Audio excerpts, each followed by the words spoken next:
안녕하세요. 헬스 건강정보 해마드입니다. 오늘은 제가 회사를 다니는 직장인으로서 닭가슴살로 어떻게 단백질 걱정에서 해방되었는지 말씀드려보겠습니다. 몸을 만들고 다이어트를 하는 운동인들 입장에서 충분한 단백질을 먹어주는 건 필수이고 단백질 섭취원으로 다양한 식품을 들 수 있을 텐데요. 여러가지 고기 반찬으로 구성된 일반식부터 시작해서 계란, 콩, 두부, 닭가슴살, 프로틴 보충제 등이 있죠. 그 중에도 닭가슴살은 아마 헬스를 하는 모든 분들에게 있어서 가장 친숙하지만 반대로 부담스럽게 느껴지기도 하는 친구입니다. 먹기도 퍽퍽하고 맛이 없으니까요. 그럼에도 불구하고 닭가슴살은 칼로리와 지방이 현저하게 낮으면서 단백질량이 정말 높고 몸에도 좋은 최고 탑 티어의 자연 식품인지라 절대 먹기를 포기해서는 안 됩니다. 닭가슴살을 먹지 않기 위한 편법 식당도 많이 등장했었죠. 황제 다이어트로 유명한 소고기 다이어트나 돼지고기 등을 이용한 저탄고지 다이어트도 처음엔 각광받았지만 지금은 여러 부작용들이 보고되고 있지 않습니까? 탄수화물, 단백질, 지방을 균형 있게 그리고 엄격하게 섭취하는 것이 보디빌딩에 있어서는 유일한 정답입니다. 탄수화물, 즉 운동에 쓰이는 포도당이 없으면 다이어트는 될지언정 효과적이고 아름다운 쉐입을 만들기는 어려워지거든요.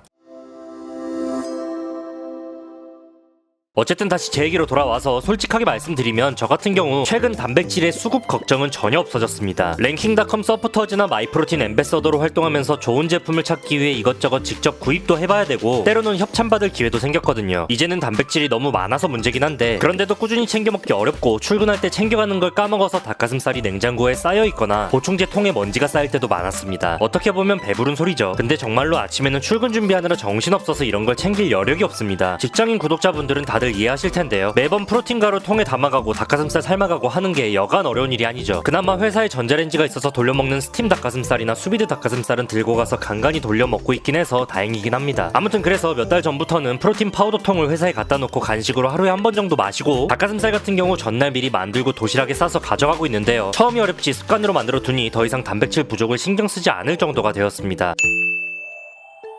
닭가슴살을 미리 만들고 보관해두고 다음날 먹는 건 요리 방법에 따라 부드러움을 맛볼 수도 있고 지우개를 맛볼 수가 있는데요. 미리 만들었을 때 부드러움을 놓치지 않는 게 핵심인지라 오늘은 제가 어떤 닭가슴살을 선택하고 요리는 어떻게 하는지 소개드리겠습니다. 우선 제가 닭가슴살을 첫 번째로 선택하는 기준은 제조와 유통 방식입니다. 일반 냉동 제품에 비해 급속 냉동 제품이 월등히 부드럽고요. 유통 과정에서 조금이라도 녹으면 다시 얼려 보관할 때 퍽퍽해지기에 냉동 배송 시스템이 잘 돼 있는 업체에 닭가슴살을 주문하시는 게 좋습니다. 이 제품의 경우 급속 냉동과 냉동 배송, 진공 포장까지 되기 때문에 타사 벌크 제품에 비해 부드러움의 차이가 체감상 상당히 큽니다. 그리고 바빠 죽겠는데 매일 아침마다 100g, 200g씩 요리하는 건 냄비에 삶든 전자레인지에 돌리든 에어프라이어로 굽든 시간 대비 효율성이 굉장히 떨어지는 방식입니다. 심지어 에어프라이어의 경우 한번 뒤집어줘야 하는데 그 바쁜 아침 시간 20분을 투자하는 게 직장인들에겐 사치에 가깝죠. 그래서 한 번에 이틀치는 만들어두는 게 좋습니다. 앞서 말씀드린 신선의 닭가슴살은 200g씩 소분되어 있는 게 있어서 준비하기가 상당히 심플해집니다. 100g은 먹어보면 아시겠지만 남성분들 기준으로는 조금 부족한 감이 있거든요. 한번 준비할 때 4봉지, 그러니까 800g을 400g씩 두 번에 나눠서 굽습니다. 그리고 하루에 400g씩 회사로 가져가서 먹죠. 400g이면 단백질량으로 봤을 때 90g 정도 되죠. 구내 식당이나 밖에서 먹을 때 고기 반찬이 부족해서 단백질 채우기 어려울 때가 많은데 이렇게 챙겨 먹으면 단백질 걱정은 어느 정도 덜어낼 수 있습니다.